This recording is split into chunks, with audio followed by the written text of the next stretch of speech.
வணக்கம் எல்லாமே எப்படி இருக்கீங்க? Hope you all doing good. நான் அடிக்கடியெல்லாம் லாங் வீடியோ போஸ்ட் பண்ண மாட்டேன். இதுவும் கொஞ்ச நாளுக்கு அப்புறம் தான் லாங் வீடியோ போஸ்ட் பண்றேன். இதுக்கு முன்னாடி என்னோட பிரெக்னன்சி எக்ஸ்பீரியன்ஸ் பத்தி ஒரு லாங் வீடியோவா போட்டிருப்பேன். விருப்பப்பட்டவங்க கீழ லிங்க் குடுக்குறேன். போய் செக் பண்ணி பாருங்க. ஓகே. இந்த லாங் வீடியோ எத பத்தினா, என்னோட வந்துட்டு சைல்ட்ஹுட்லேருந்து இப்ப வரைக்கும் என்னோட journey from India to Canada. இத பத்தி தான் நான் இந்த வீடியோ ஃபுல்லா பேச போறேன். நான் பொறந்து, வளர்ந்து, ஒர்க் பண்ணது எல்லாமே சேலம் தான். கல்யாணத்துக்கு அப்புறம் தான் நான் பழனி பக்கமே எட்டி பார்த்தேன். நான் ரொம்ப ரிச்சான ஃபேமிலிலாம் கிடையாது. ரொம்ப middle class, upper middle class கூட கிடையாது. கொஞ்சம் லோவர் மிடில் கிளாஸ் தான். எங்க ஃபேமிலி எப்படின்னா, கொஞ்சம் காலத்துக்கு கொஞ்சம் வசதியா இருப்பாங்க. அதுக்கப்புறம் ஏதாவது ஒரு கஷ்டம் வரும். ஏதாவது ஒண்ணு வித்துருவாங்க. திருப்பி ஒரு கஷ்ட நிலைக்கு போயிருவோம். திருப்பி வசதி வரும். திருப்பி கஷ்ட நிலைக்கு போயிருவோம். இப்படிதான் இப்ப வரைக்குமே ஃப்ளக்சுவேட் ஆயிட்டே தான் இருக்கு எங்க ஃபேமிலி பேக்கிரவுண்ட். இந்த உலகத்துல வந்துட்டு ஒண்ணு ரிச்சா இருக்கணும், இல்ல வந்துட்டு நல்லா பேச தெரிஞ்சிருக்கணும், இல்ல கொஞ்சம் அழகா இருக்கணும். இது எதுவுமே என்னோட இதுல செட் ஆகல. அவ்வளவா காசு வச்சும் கிடையாது. ரொம்ப அழகாவும் இருக்க மாட்டேன். அ ஃபேர் ஸ்கின்னும் கிடையாது. ஃபர்ஸ்ட் நம்மள வந்துட்டு இந்த அவுட்டர் அப்பியரன்ஸ் வச்சு தான் ஜட்ஜ் பண்ணுவாங்களே! நீ கலரா இருக்கியா? ஃபேரா இருக்கியா? நல்லா அழகா இருக்கியா? இத வச்சு தான் ஜட்ஜ் பண்ணுவாங்க. இந்த அவுட்டர் அப்பியரன்ஸ்னாலயே வந்துட்டு நான் நெறைய இடத்துல அசிங்கப்பட்டுருக்கேன். ரொம்ப கேவலப்பட்டுருக்கேன். அதுவும் இல்லாம காசு இல்லாமயும் ரொம்ப கஷ்டப்பட்டுருக்கேன். ஃபர்ஸ்ட் வந்துட்டு நான் பொறந்து வளர்ந்தது இத பத்திலாம் பார்க்கலாம். நான் 5த் ஸ்டாண்டர்ட் வரைக்கும் வந்துட்டு கவர்மெண்ட் ஸ்கூல்ல தான் படிச்சேன். நான் 4த், 5த் படிக்கும்போதே என்னோட அப்பா, அம்மாவுக்கு வந்துட்டு கொஞ்சம் கஷ்டம். அதனால ஊர்ல இருந்து கொஞ்சம் சொத்தெல்லாம் வித்துட்டு அவங்க பெங்களூர் போயிட்டாங்க. நான் பாட்டி, தாத்தா கூட தான் வந்துட்டு வளர்ந்தேன்.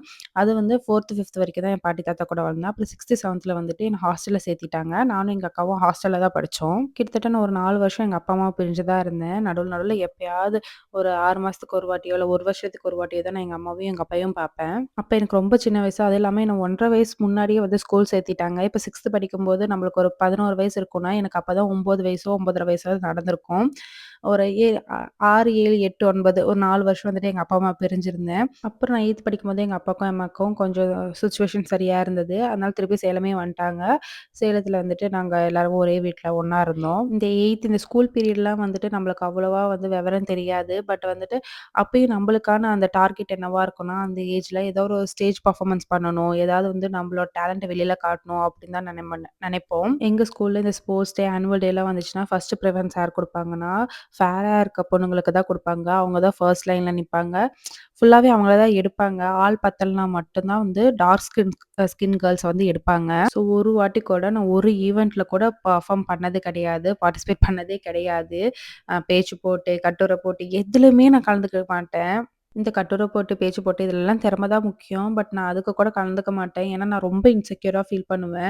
நம்மளுக்கு எதுவுமே வராது, நம்மளுக்கு எதுவுமே தெரியாது. இப்படியே நான் இருந்து பழகிட்டேன் ஸ்கூல் டைம்ஸ்ல. அது ஸ்கூல் டைம்ஸ்ல நான் கண்ணாடி வேற போட்டிருப்பேனா, எனக்கே வந்துட்டு என்ன பார்த்தா வந்து நம்ம ரொம்ப அசிங்கமா தான் இருக்கோம். நம்ம எங்கேயுமே நம்மள மதிக்க மாட்டாங்க. நம்ம எங்க போனாலுமே நம்மள அசிங்கப்படுத்துவாங்க. அப்படின்னு ஒரு இன்ஃபீரியாரிட்டி காம்ப்ளெக்ஸ் வந்துட்டு எனக்குள்ளேயே வர ஆரம்பிச்சுருச்சு. அதுவும் இல்லாம எங்க வீட்ல 4 பேர் இல்லையா? அக்கா, அண்ணா, நானு, தங்கச்சி. என்ன தவிர எங்க வீட்ல 3 பேருமே வந்துட்டு கலரா இருப்பாங்க. எல்லாரும் வரவங்க எல்லாருமே, "இந்த பொண்ணு மட்டும் ஏன் கருப்பா இருக்கு? மத்தவங்க எல்லாரும் கலரா இருக்காங்க." அப்படின்னு சொல்லி கேட்பாங்க. அண்ட் இந்த ஆவரேஜ் பெர்சனா இருக்கிறதோட வலி இருக்கே, இப்போ வந்துட்டு ஒரு கிளாஸ்ல வந்து நல்லா படிக்கிறவங்கள வந்து டீச்சர்ஸ்க்கு தெரியும். நல்லா படிக்காதவங்கள டீச்சர்ஸ்க்கு தெரியும். இந்த ஆவரேஜா இருப்பாங்கல்ல, அவங்க ஃபெயிலும் ஆக மாட்டாங்க. கிளாஸ் டாப்பராவும் வரமாட்டாங்க. இவங்கள வந்துட்டு அது டீச்சர்ஸ்க்கு தெரியவே தெரியாது. அப்படிப்பட்ட பெர்சன் தான் நானு. நான் வந்துட்டு ஃபெயிலும் ஆக மாட்டேன். அதிக மார்க்கும் எடுக்க மாட்டேன். ஏன்னா யாருமே என் கிளாஸ்ல இருக்க டீச்சர்ஸ்க்குலாம் யாருக்குமே தெரியாது. இப்படியே ஸ்கூல் டேஸ் எல்லாம் முடிஞ்சிருச்சு. அப்பலாம் எனக்கு அவ்வளவா விவரம் தெரியல. நம்ம அழகா இல்ல அப்படின்னுலாம். ஆனா எனக்கு அப்ப இருந்து ஒரே நோக்கம் வந்து என்னன்னா, கண்ணாடி போடாம எனக்கு கண்ணு தெரியும். நம்ம கண்ணாடி போடுறதுனால தான் அசிங்கமா இருக்கோம் அப்படின்னு நான் நினைச்சிட்டே இருப்பேன். அண்ட் 10த்ல நான் ஓரளவுக்கு நல்ல மார்க் ஸ்கோர் பண்ணேன். 12த்ல கொஞ்சம் கம்மியா தான் வாங்கினேன். எங்க அப்பா வந்துட்டு என்ன என்கரேஜ் பண்ணிட்டே இருப்பாரு. 4 பேத்துல வந்து நீ தான் அறிவாளி, நீ தான் நல்லா படிக்கிற, நீ நல்லா படிக்கணும், நல்ல நிலைமைக்கு வரணும்னு சொல்லிக்கிட்டே இருப்பாரு. எங்க அப்பா வந்து எந்த ஒரு விஷயத்துலயுமே என்ன வந்து விட்டு குடுக்கவே மாட்டாரு. 4 பேர்ல நீ கலர் கம்மியா இருந்தாலும் நீ தான் சாமி அழகு, நீ தான் அறிவாளி, புத்திசாலி அப்படின்னு சொல்லி என்ன என்கரேஜ் பண்ணிட்டே இருப்பாரு. ஸ்கூல் டைம்ஸ்ல நான் பண்ண ஒரு அச்சீவ்மெண்ட் என்னன்னா, நான் 12த்ல வந்துட்டு தமிழ்ல ஸ்கூல் ஃபர்ஸ்ட் எடுத்தேன். அப்புறம் காலேஜ் ஜாயின் பண்ண வேண்டிய டேஸ் வந்துச்சு. அப்ப நான் சோனா காலேஜ் தான். சேலம்ல அது கொஞ்சம் பெரிய காலேஜ். நான் அந்த காலேஜ் தான் ஃபர்ஸ்ட் அப்ளை பண்ணியிருந்தேன். சீட்லாம் இருந்தது. பட் வந்து நான் அதுல சேரல. எங்க அப்பா கிட்ட வந்துட்டு, "இல்லப்பா அங்கலாம் வந்துட்டு ரொம்ப அழகானவங்க, ரொம்ப ரிச்சானவங்க தான் சேருவாங்க. நான்லாம் அங்க போய் சேர்ந்தா ரொம்ப இது பண்ணுவாங்கப்பா, மட்டம் தட்டுவாங்க, ராகிங் பண்ணுவாங்க. நான்லாம் அங்க போமாட்டேன்." அப்படின்னு சொல்லிட்டேன். அப்புறம் நான் காலேஜ் வந்துட்டு பூசாரிப்பட்டியில வந்து நரசு சாரதி காலேஜ்ல தான் படிச்சேன். இப்ப அது எவ்வளவோ டெவலப் ஆயிடுச்சு. நாங்க இருக்கும்போது கொஞ்சம் ஆவரேஜா தான் இருந்தது. அது சொல்லலாமா வேணாமான்னு வேற தெரியல. அப்புறம் காலேஜ் ஃபர்ஸ்ட் இயர்ல வந்துட்டு கண்ணாடி போட்டு ரொம்ப பேக்கு மாரி தான் இருப்பேன். ஒரு சில ஃப்ரெண்ட்ஸ் என்ன பேக்குன்னு தான் கூப்பிடுவாங்க. அப்படிதான் இருந்துச்சு. செகண்ட் இயர்ல வந்து கொஞ்சம் ட்ரான்ஸ்ஃபார்ம் ஆகலாமே அப்படின்னு நெனச்சேன். ட்ரான்ஸ்ஃபார்ம்னா அப்பயும் எங்க வீட்ல கொஞ்சம் வசதி இல்ல. ஸோ வசதி இல்லாதனால பெரிய ட்ரான்ஸ்ஃபர்மேஷன்லாம் கிடையாது. தாம் தூம்ன்னு சொல்லிட்டு அவ்வளோ செலவு பண்ணி, இப்படி செலவு பண்ணிலாம் நான் ட்ரான்ஸ்ஃபார்ம் ஆகல. ஃபர்ஸ்ட் ட்ரான்ஸ்ஃபர்மேஷன் என்னன்னா, எனக்கு இந்த கண்ணாடிலருந்து ரெட் ஆஃப் ஆகணும் அப்படின்றது தான் வந்துட்டு நான் மைண்ட்ல தோணிக்கிட்டே இருந்துச்சு. அப்ப வந்துட்டு நெறைய பேர் வந்து லென்ஸ் யூஸ் பண்ணிட்டு இருந்தாங்க. என் ஃப்ரெண்ட்ஸ் கிட்டலாம் கேட்டு லோட்டஸ் ஐ ஹாஸ்பிட்டல் வந்துட்டு ஃபர்ஸ்ட்டு லென்ஸ் யூஸ் பண்ண ஆரம்பிச்சேன். அது எனக்கு ஒரு பெரிய ட்ரான்ஸ்ஃபர்மேஷனா தான் இருந்துச்சு. மத்தபடி இந்த பார்லர் போறதோ, என்ன க்ரூம் பண்ணிக்கிறதோ அந்த மாரிலாம் கிடையாது. ஏன்னா, எனக்கு வந்து அப்பலாம் எங்க வீட்ல காசு கிடையாது. வேற எந்த க்ரூமிங்குமே இருக்காது. எனக்கு வந்து 6 மாசத்துக்கு ஒரு வாட்டி லென்ஸ் மாத்துறதுக்கு மட்டும் காசு குடுப்பாங்க. அதுவும் சில டைம் மாத்தக்கூட முடியாது. பழைய லென்ஸ யூஸ் பண்ணிட்டு தான் இருந்தேன். காலேஜ்லயுமே நான் ஒரு ஆவரேஜ் ஸ்டூடண்ட் தான். 3 இயர் ஃபைனல் இயர் தான் கொஞ்சம் நல்லா படிக்க ஆரம்பிச்சேன். ஆனா வந்துட்டு ஸ்கூல்ல என்ன வந்து யாருக்குமே தெரியாது. பட் காலேஜ்ல என்ன வந்து ஒரு சிலருக்கு தெரியும். கொஞ்சம் சேட்டையும் செஞ்சுட்டு இருந்தேன். கொஞ்சம் நல்லாவும் படிச்சுட்டு இருந்தேன். அது இல்லாம ஸ்போர்ட்ஸ்லயும் கொஞ்சம் ஆர்வமா இருந்ததுனால, ஸ்போர்ட்ஸ்ல வந்துட்டு ஷட்டில்ல வந்துட்டு நான் ஃபர்ஸ்ட் பிரைஸ், செகண்ட் பிரைஸ் அந்த மாரி வாங்கிட்டு இருந்ததுனால, காலேஜ்ல கொஞ்சம் பேருக்கு என்ன தெரியும். அண்ட் காலேஜ்ல தான் கொஞ்சம் கொஞ்சமா என்ன நான் மாத்திக்கவே ஸ்டார்ட் பண்ணேன். பட் காலேஜ்ல வந்துட்டு அந்த 4 வருஷமே வந்துட்டு எங்க வீட்ல ரொம்ப கஷ்டம் தான். ஒரு புது துணி கூட வாங்கி போடுற அளவுக்கு எங்ககிட்ட காசு இருக்காது. நான் நெறைய பர்த்டேக்கு வந்துட்டு புது துணி இல்லாதனாலே நான் வந்து 4 இயர்ஸ்ல வந்துட்டு ஒரு 1 வருஷம், 2 வருஷம் தான் நான் காலேஜ் பர்த்டேக்கே செலிப்ரேட் பண்ணியிருப்பேன். 2 வருஷம் நான் காலேஜ்க்கே போல அந்த பர்த்டே டைம் அப்போ. காலேஜ் ஃபீஸ் கட்ட முடியாம கஷ்டப்பட்டுருக்கேன். இப்ப எக்ஸாம்லலாம் கடைசி செம் அப்போ வந்துட்டு ஃபீஸ் கட்டாதனால ஒரு 2, 3 எக்ஸாம்க்கு வந்துட்டு என்ன வெளில நிக்க வச்சுட்டாங்க. 1 மணி நேரம் கழிச்சு தான் என்ன எக்ஸாம்க்கே விட்டாங்க. பட் கடவுள் புண்ணியத்துல நான் அரியர் இல்லாம பாஸ் பண்ணிட்டேன். அப்புறம் கிராஜுவேஷன் டேக்கு இன்விடேஷன் வந்துச்சு. நான் ஃபர்ஸ்ட்டு போக வேண்டான்னு தான் நெனச்சேன். ஏன்னா ஃபீஸ் கட்டுனா கிராஜுவேஷன் டேக்கு வந்துட்டு கூப்பிட மாட்டாங்க அப்படின்னு சொல்லி சொன்னாங்க.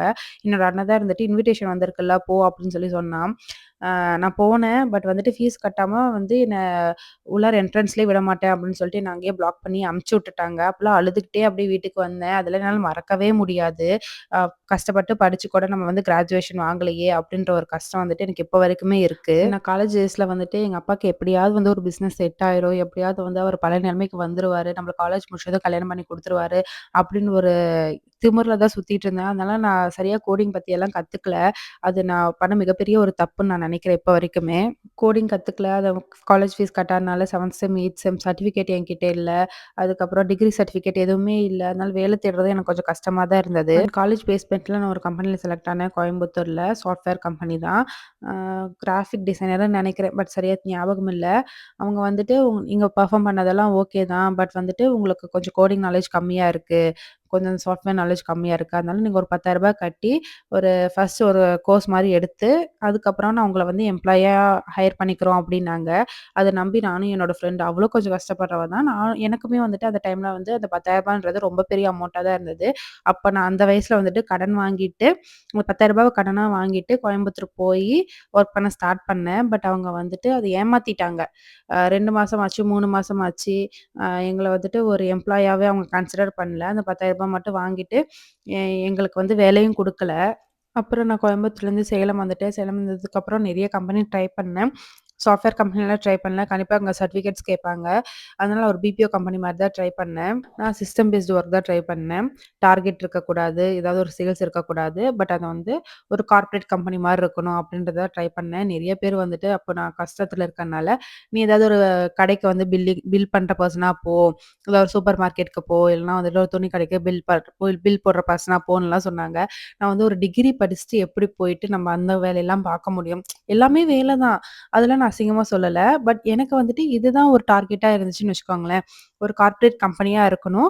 ஆ சிஸ்டம் பேஸ்டு ஒர்க்கா இருக்கணும். இதுதான் வந்துட்டு நான் நெனச்சு தேடிட்டு இருந்தேன் ஜாபு. அப்படி ஒரு கம்பெனி எனக்கு கிடைச்சுச்சு. 7த் செம், 8த் செம் சர்டிஃபிகேட் இல்லனாலும் பரவால்ல, டிகிரி சர்டிஃபிகேட் இல்லனாலும் பரவால்லன்னு சொல்லிட்டு என்ன அந்த கம்பெனி வந்துட்டு ஹையர் பண்ணாங்க. இப்ப வரைக்கும் அந்த கம்பெனி வந்துட்டு நான் நன்றி கடன் பட்டுருக்கேன். பிகாஸ் அந்த கம்பெனி, அந்த ஜாப் கிடைச்சதுக்கு அப்புறம் தான் என்னோட லைஃபே வந்துட்டு ரொம்ப ஃபுல்லாவே ட்ரான்ஸ்ஃபார்ம் ஆக ஆரம்பிச்சது. ஒரிஜினல் ட்ரான்ஸ்ஃபர்மேஷனே வந்துட்டு இங்க தான் ஆரம்பிக்குது. கம்மி சம்பளத்துக்கு தான் வந்து நான் ஜாயின் பண்ணேன். இருந்தாலும் வந்துட்டு அது வந்து அப்ப எனக்கு அது ரொம்ப பெரிய விஷயம். கொஞ்சம் கொஞ்சமா அங்க நெறைய விஷயம் கத்துக்கிட்டேன். சம்பாரிக்க ஆரம்பிச்சேன். எனக்கான பொருள், தேவையான பொருளு, ஃபர்ஸ்ட்டு ட்ரெஸ் எல்லாம் வாங்க ஆரம்பிச்சேன். என்னால க்ரூம் பண்ணிக்க ஆரம்பிச்சேன். கல்யாணத்துக்கு கொஞ்சம் கொஞ்சமா நகை சேர்த்த ஆரம்பிச்சேன். அதுக்கப்புறம் இந்த சாரீஸ் எல்லாம் இருக்குல்ல, நான் ஒரு 30 சாரி என்னோட புகுந்த வீட்டுக்கு கொண்டு வந்திருப்பேன். அது எல்லாமே வந்துட்டு என்னோட சொந்த காசுல நான் ஏர்ன் பண்ணி வாங்குனது. எங்க அம்மா எனக்கு ஒரு சாரி கூட எடுத்து குடுக்கல. நெக்ஸ்ட் ஸ்டேஜ் ஆஃப் லைஃப் வந்துச்சு. பொண்ணு பார்க்குற தருணம். இந்த இடத்துலயும் வந்துட்டு நான் நெறைய அசிங்கப்பட்டுருக்கேன். கருப்பா இருக்கனால, ஒரு ஃபேமிலி வந்துட்டு என்ன பார்த்துட்டு போனாங்க. பார்த்துட்டு போயிட்டு நைட் வந்துட்டு புரோக்கருக்கு வந்து எங்களுக்கு கால் பண்றாங்க. பொண்ணு கருப்பா இருக்கறனால பையன் வீட்ல வந்துட்டு நெறைய சவரன் எதிர்பார்க்குறாங்க. பையன் வந்துட்டு கலரா இருக்கான். அதனால நீங்க கொஞ்சம் பவுன் சேர்த்தி போட்டீங்கன்னா, இந்த கல்யாணத்த முடிச்சிடலாம் அப்படின்னு சொல்லி புரோக்கர் சொன்னாரு. எங்க அப்பா வந்துட்டு, "அப்படிலாம் நகை கேட்கிற குடும்பமே எங்களுக்கு வேண்டாம். என் பொண்ண நல்லா பார்த்துக்கிற கண்டிப்பா ஒரு குடும்பம் வரும். இந்த வரன் வேணான்னு சொல்லிருங்க அந்த வீட்ல" அப்படின்ட்டாரு எங்க அப்பா. அண்ட் எங்க அப்பா சொன்ன மாரியே என்ன நல்லா தாங்குற, என்ன நல்லா பார்த்துக்கிற ஒரு ஃபேமிலி வந்துட்டு எனக்கு கிடைச்சாங்க. லைஃப்ல வந்துட்டு ஒவ்வொரு ஸ்டேஜ்ல கண்டிப்பா ஒவ்வொரு அசிங்கப்பட்டுருப்போம். ஒவ்வொரு கஷ்டங்கள் வந்திருக்கும். அத தாண்டி தான் எல்லாருமே வந்திருப்போம். கடவுள மட்டும் நம்புங்க. எல்லாமே நல்லதா நடக்கும். என் லைஃப்லயும் அப்படிதான். நெறைய இடத்துல நெறைய கஷ்டப்பட்டுருக்கேன். இத தாண்டி நம்ம போகவே மாட்டோம். இந்த இடத்துலயே நம்ம லைஃப் முடிஞ்சிருச்சு அப்படின்னு நினைக்கும் போதெல்லாம், ஒவ்வொரு வாட்டியுமே கடவுள் வந்துட்டு இந்த இடத்துல என்ன லிஃப்ட் பண்ணி மேல கூட்டிட்டு வந்திருக்காரு. நான்லாம் கனடா வருவேன்னு வாழ்நாள்ல நெனச்சு பாத்ததே கிடையாது. எங்க அக்கா கல்யாணமாகி அவ யுஎஸ்ல தான் செட்டில் ஆயிருக்கா. அப்பலாம் நான் எனக்கு பொண்ணு பார்க்க வரும்போது நான் யோசிப்பேன். நம்மளுக்கெல்லாம் ஃபாரின் மாப்பிள்ளை செட் ஆக மாட்டாங்க. தீபிக்கு செட் ஆகுனாங்கன்னா, அவ கொஞ்சம் ஃபேரா இருக்கா, அழகா இருக்கா. அதனால ஒரு நல்ல மாப்பிள்ளை கல்யாணம் பண்ணிட்டு போய் அவ வந்து யுஎஸ்ல செட்டில் ஆயிருக்கா. நம்ம கருப்பா இருக்கோம். நம்மளுக்கெல்லாம் முதல்ல கல்யாணம் ஆகுமான்னே தெரியல அப்படின்னு தான் நான் நெனச்சிருக்கேன். பட் நடந்துச்சு. நானும் கனடா வந்துட்டேன். அ அதான் சொல்றேன்ல, கடவுள் வந்துட்டு நம்மளுக்கான ஒரு பாத் எப்பயுமே கிரியேட் பண்ணி வச்சிருப்பாரு. நம்ப வந்துட்டு இங்க தான் நம்ம லைஃப் முடிஞ்சிருச்சு அப்படின்னு நினைக்கவே கூடாது. அடுத்தடுத்து லைஃப் போயிட்டே இருக்கும். எந்த இடத்துலயுமே நீங்க சோர்ந்து உட்காந்துராதீங்க. இவ்வளோ அசிங்கப்பட்டாலும் அடுத்தடுத்து லைஃப் போயிட்டே தான் இருந்துச்சு எனக்கு. அண்ட் அதே மாரி மிராக்கிள் அடுத்தடுத்து நடந்துட்டே தான் இருக்கும். நீங்களும் எந்த இடத்துலயுமே சோர்ந்துராதீங்க. கண்டிப்பா கடவுள நம்புங்க. உங்க லைஃப்ல வந்துட்டு கண்டிப்பா லிஃப்ட் பண்ணி கூட்டிட்டு போவாரு. கென்னலா என்னோட வாழ்க்கை பயணம் எப்படிங்க வந்துட்டு நான் சர்வை பண்றேன். அடுத்தடுத்து என்னோட லைஃப் எப்படி போகுது அப்படின்றத பார்த்துக்க, என்னோட அப்டேட்ஸ தெரிஞ்சுக்க என்னோட சேனல சப்ஸ்கிரைப் பண்ணிக்கோங்க. இந்த வீடியோ புடிச்சிருந்தா லைக் பண்ணிக்கோங்க. பாய் நம்ம நெக்ஸ்ட் ஒரு வீடியோல பார்க்கலாம்.